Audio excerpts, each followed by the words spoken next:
Section 10 of the Nigeria under the 1999 Constitution was supposed to be a secular state, apart from all the other problems of seizure of assets we have been discussing.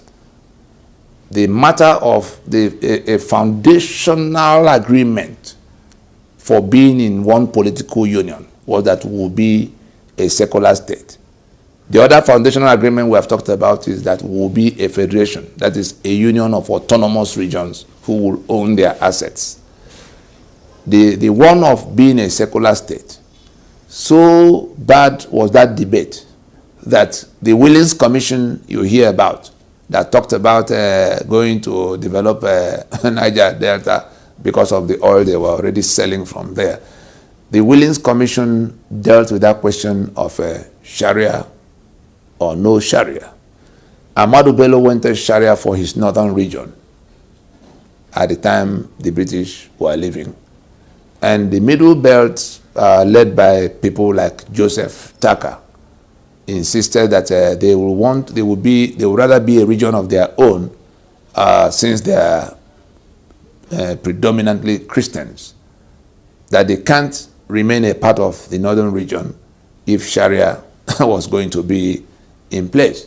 And the Willings Commission, as it was examining the complaints of minorities across the land, the eastern minorities, which we now call Niger Delta, the western minorities, which became Midwestern region, the northern minorities, the Middle Belt, and the compromise that the Willings Commission was able to reach to solve the problem was that it removed Sharia from the table, because if Sharia were to be in place, they would have created a Midwestern, a Middle Belt region to separate the Middle Belt as we know it today from the Sharia North.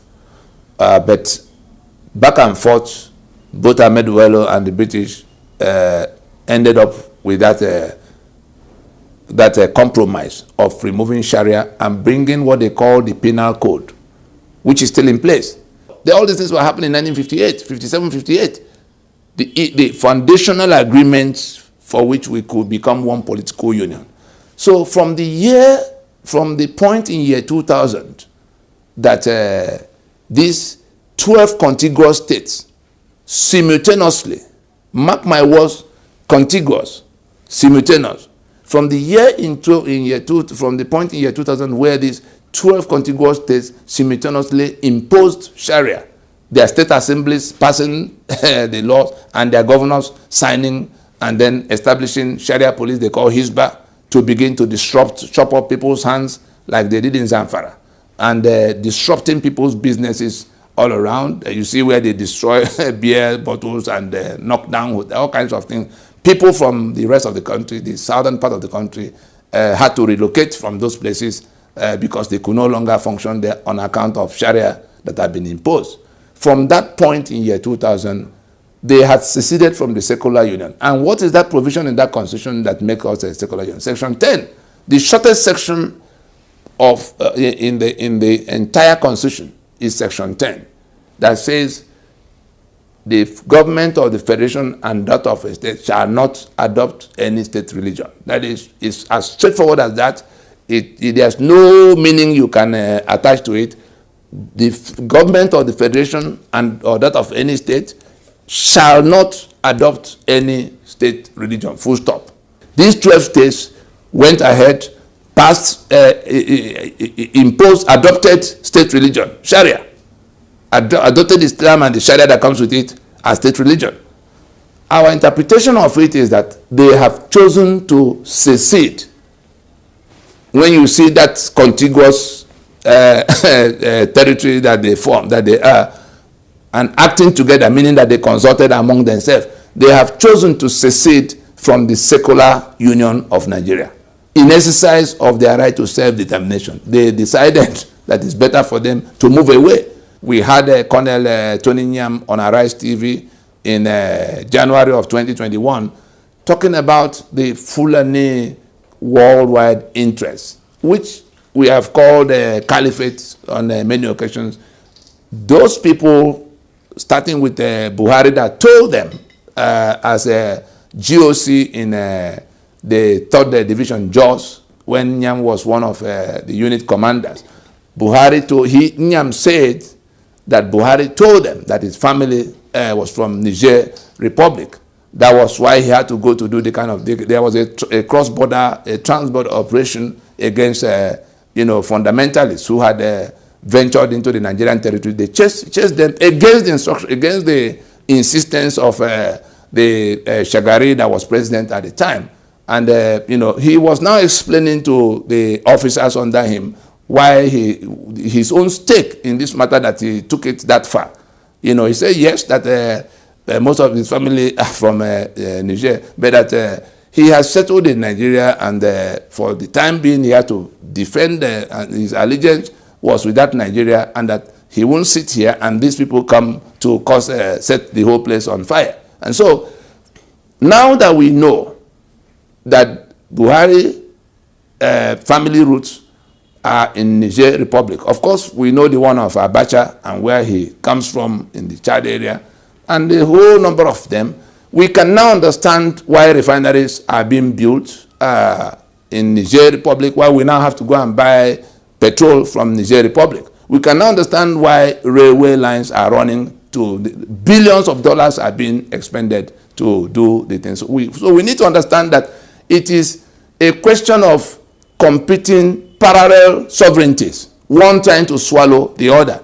Nigeria, the scam called Nigeria, is only a grazing ground for that caliphate. Sharia is a totally different, mutually exclusive with democracy, mutually exclusive with constitutionalism, mutually exclusive with everything we hold, it's a totally different civilization. The adherents of it owe it a duty of faith to kill the others, who they call infidels. How are you going to solve that problem? Because it will never go away. They have a right under that Sharia to deceive everybody until they behead them. They call it taqiyya. And we have seen so much of it, where they will say one thing and do another. You can't reach any agreement with them and stand and it stands, because they owe it a duty of faith to kill you. They owe it a duty of faith to dispossess you. They owe it a duty of faith to make sure that you never preside over them. You can't even lead them in prayer. In the same mosque, you cannot lead them in prayer.